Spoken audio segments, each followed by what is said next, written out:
कई लोग कहते हैं कि जाति जन्म के आधार पर होती है कि कर्म के आधार पर। आपका क्या मानना है? आप जाति जन्म के आधार पर मानते हैं या कर्म के आधार पर?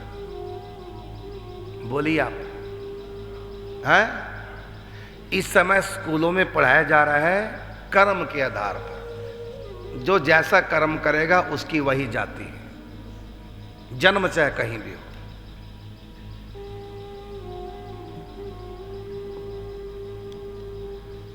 कुत्ते के जैसे कर्म है वो वैसे करेगा ना जिस योनि में जन्म लिया है। गाय ने गाय की योनि में जन्म लिया तो जन्म के अनुसार उसके कर्म होंगे। गाय की अनेकों नस्लें हैं, ये कर्म से है कि जन्म से? ये नस्लें गाय की, नस्ल कह दो चाहे जाति कह दो एक ही बात है। गायों की जो अनेक जातियां नस्लें हैं ये कर्म के आधार पर है कि जन्म के? जन्म के आधार पर। जाति जन्म के आधार पर है।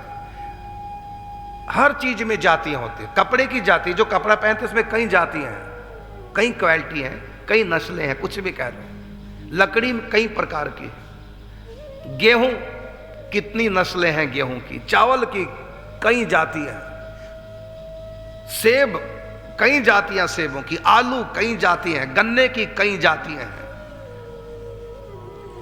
कुछ भी सामान खरीदो एक ही जैसा नहीं होता, उसकी कई जातियां हैं। ये सारा संसार जाति के आधार पर बंटा है, इसलिए संसार बढ़िया चल रहा है। यदि सारा एक ही जैसा हो जाए ये सृष्टि चलेगी नहीं। विषमता के आधार पर सृष्टि चलती है, समता के आधार पर नहीं। यदि समता होगी ये धरती नरक बन जाएगी। विषमता चलाती है सृष्टि को, बराबर नहीं। बोलो बाप बेटे का दर्जा एक बराबर हो सकता है क्या? बाप बाप है, बेटा बेटा रहेगा। प्रणाम कौन किसको करेगा? बाप बेटे को करे प्रणाम या बेटा बाप को? जब दोनों बराबर हैं तब तो दोनों दोनों को प्रणाम करें। पति पत्नी बराबर यदि है तो पति पत्नी को प्रणाम करे, पत्नी पति को। फिर तो ये हो गया ना बराबर का, इस मतलब यही हुआ।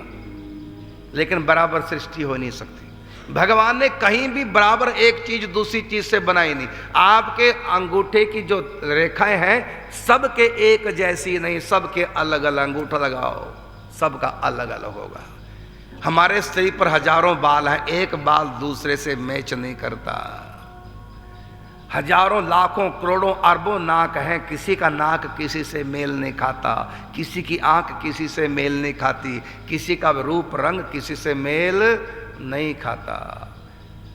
ये सृष्टि विषमताओं के आधार पर बनी। यदि विषमता ना हो सृष्टि में प्रलय आ जाता है। ये भागवत में लिखा हुआ है कि जब प्रकृति साम्य अवस्था को प्राप्त होने लगती है, साम्य का मतलब सब कुछ बराबर, तो फिर प्रलय हो जाती है। और जब सृष्टि की रचना होती है कैसी होती है? कहते हैं जब ये त्रिगुण रजोगुण तमगुण सत्वगुण जब तीनों गुण विषमता को प्राप्त होने लगते हैं तब ये सृष्टि का सृजन हो जाता है। इसलिए जो कहते हैं कि सब बराबर हैं, हो ही नहीं सकते। तुम्हारे घर में तुम जितने भी रह रहे हैं सब बराबर का दावेदारी रखो, देखो फिर घर नरक बन जाएगा। बराबर हो ही नहीं सकता, सृष्टि चल ही नहीं सकती। अरे तुम्हारी दोनों आंखें ये बराबर नहीं है, इसका 1 नंबर का चश्मा, इसका 2 नंबर का शीशा है। ये आंख बराबर नहीं है, इनके भी लेंस अलग अलग नंबरों के होते। एक बाल दूसरे बाल से मैच नहीं होती, बहुत कुछ अंतर है।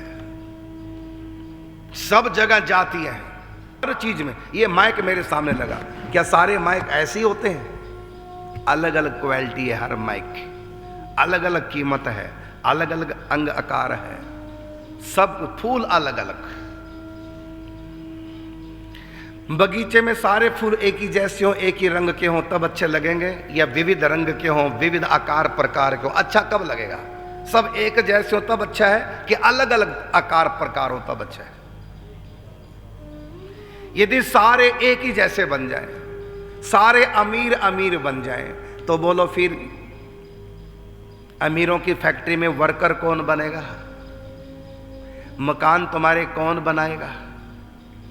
यदि सारे अमीर बन गए, अब हमें किसी की जरूरत नहीं, पैसे वाले बन गए, अब सारे आप अपनी कोठियां बनाओ, 10-10 करोड़ की कोठी बना ही नहीं पाओगे। चाहे अरबों रुपया आ गया सबके पास, क्यों नहीं बना पाओगे? क्योंकि इसमें मजदूर तो कोई मजदूर तो मिलेगा नहीं, क्योंकि सारे तो करोड़पति हो गए, मजदूरी कौन करेगा? बिना मजदूर के सबकी जिंदगी नरक हो जाएगी।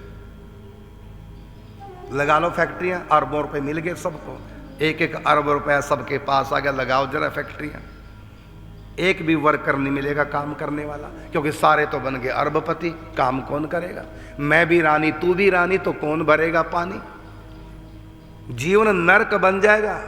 यदि सारे गरीब गरीब हो जाएं तब भी जीवन नरक बन जाएगा, सारे अमीर अमीर बन जाएं तब भी जीवन नरक बनेगा। इसलिए कुछ लोग अमीर बने जिससे गरीबों का पेट पले, कुछ लोग गरीब बने जिससे कि अमीरों से उनका पेट भरेगा, और वो अमीरों का काम करके उनको बढ़ाएंगे। एक दूसरे से काम चलेगा, एक जैसे सारे। बात चली थी, आज स्कूलों में भी पढ़ाया जा रहा है, और आज के युवा यही मानने लगे हैं कि जन्म के आधार पर नहीं, जाति कर्म के आधार पर। अरे जाति मनुष्यों में नहीं होती, सब में जाति होती है। जानवरों में भी जाति है, गायों में अलग अलग जाति की गाय है, अलग अलग नस्लें जिनको बोलते हैं। भैंसों में अलग जातियां, भेड़ बकरियों की अलग जातियां, घोड़ों की अलग जातियां। देसी घोड़ा है, ये सिंधु देश का सैंधव घोड़ा है, ये श्यामकर्ण घोड़ा है,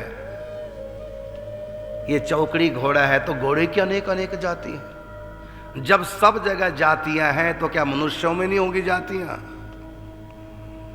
एक जैसे हो ही नहीं सकते। तो मनु महाराज ने व्यवस्था रखी है।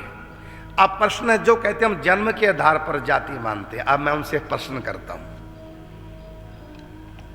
यदि तुम जन्म के आधार पर जाति नहीं मानते, कर्म के आधार पर मानते हो, जन्म के आधार पर नहीं, तो मैं पूछता हूं जन्म किसके आधार पर होता है? कहीं भी किसी को भगवान जन्म दे देंगे कि कर्मों के अनुसार?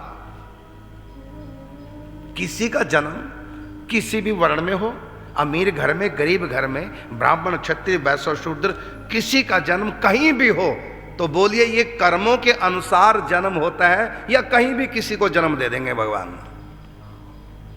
कर्मों के अनुसार जन्म। तो कर्मों के अनुसार जो मिलेगा उसको मानोगे कि नहीं? तो हमको जाति किसने दी? कर्म ने।